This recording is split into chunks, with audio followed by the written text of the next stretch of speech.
Hi, my name's Zach Spencer from motormouth.ca. If you want to check out any articles, reviews, interviews, and videos, make sure you go to the website and check it out. Well, today we're looking at the Volkswagen Jetta GLI. A lot of people know the iconic Volkswagen Golf GTI. This is like the cousin of the GTI, the sedan version called GLI. Volkswagen Jetta sales have been very strong ever since they introduced this latest model.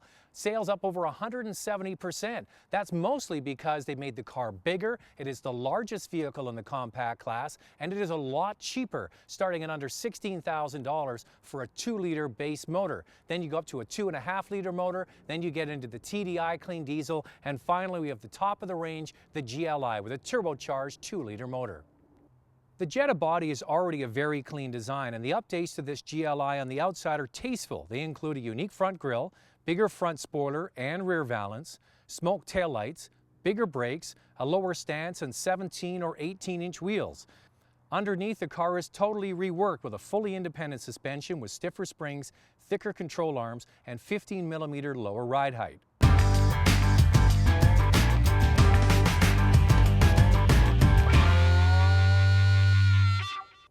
The biggest knock on the base model Jetta, now granted this car starts at just under $16,000, is it had a hard plastic dash. Now you always have to frame this in the price. It starts at just under $16,000.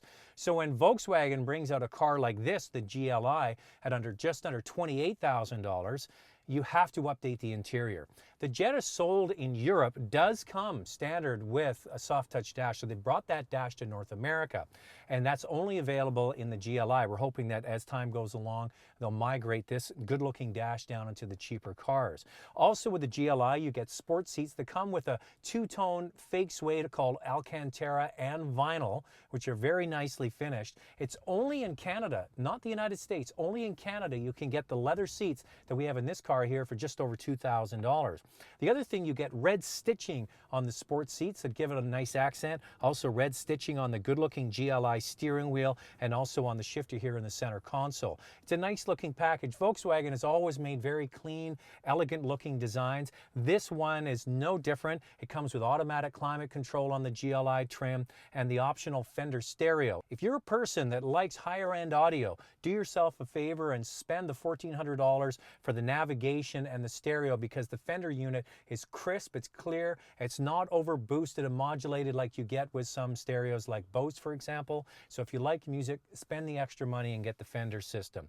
The one thing I'm not crazy about, it was really fussy to set up with my Bluetooth. My Bluetooth streaming audio from my phone always kicked me off every single time I got into the car, and I find it kind of awkward to go back and forth between preset radio buttons and just the blank screen. It's kind of annoying. You always have to dial in the presets. Other than that, functional, easy to use, very comfortable, and a much better interior than the cheaper models.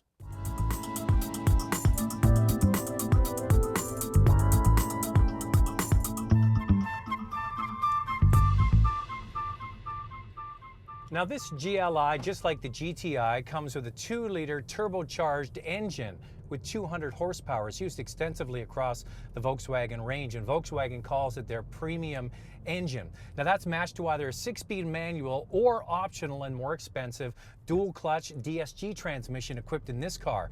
It gets paddle shifters behind the steering wheel, or you can shift it manually on the center console, plus it has a sports mode to get the most out of this potent engine. 200 horsepower isn't at the top of range in this class, but it does get the job done. I actually had a chance at the launch of this vehicle to drive around Mosport, and I have to tell you, with the independent rear suspension instead of the torsion beam suspension that comes on the cheaper Jetta models, this car was really unflappable. It did everything you asked it to, and it even made up for some inadequacies of the driver. When you made a mistake, the car was very forgiving and brought you back from the edge with absolutely no effort at all. But a lot of people are wondering, how does it compare to the GTI? Well, as I mentioned right off the beginning, this is the biggest car in the compact segment. It has a long wheelbase, so you get a smoother ride over basic city pavement, and you don't get that dartiness, the really agile feel you get with the GTI. But that's not a bad thing. This is the car for somebody that would like to have a GTI, but needs a little bit more room in the back seat and a big lockable trunk. The GTI is nowhere near as big as this car on the inside. You get the best of both worlds. You get that GTI look,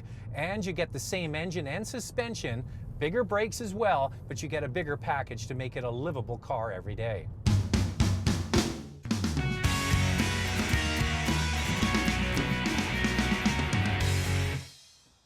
This GLI is not cheap. It starts at roughly $27,500. To get the DSG transmission, you got to go up to almost $29,000. The wheels are a relative bargain to get the 18-inch wheels at just under $1,000. Over $2,000 to get the leather interior, just over $1,000 to get the navigation system. Then you add in even more money to get the power moonroof. Add it all up, the car that's sitting here is almost $35,000. That's not cheap. I would suspect a lot of people will go for a fairly stripped down GLI. The option you have is you can get a fully equipped GLI or a very stripped down base model premium luxury sedan like a base 3 Series, say, from BMW. A lot of people will like all the toys that this car has, but doesn't have the badge appeal. The thing about this GLI is hopefully a lot of the advancements and refinements that have gone into this car will trickle down to the cheaper models in the years to come. Like the soft touch dash would definitely be welcome.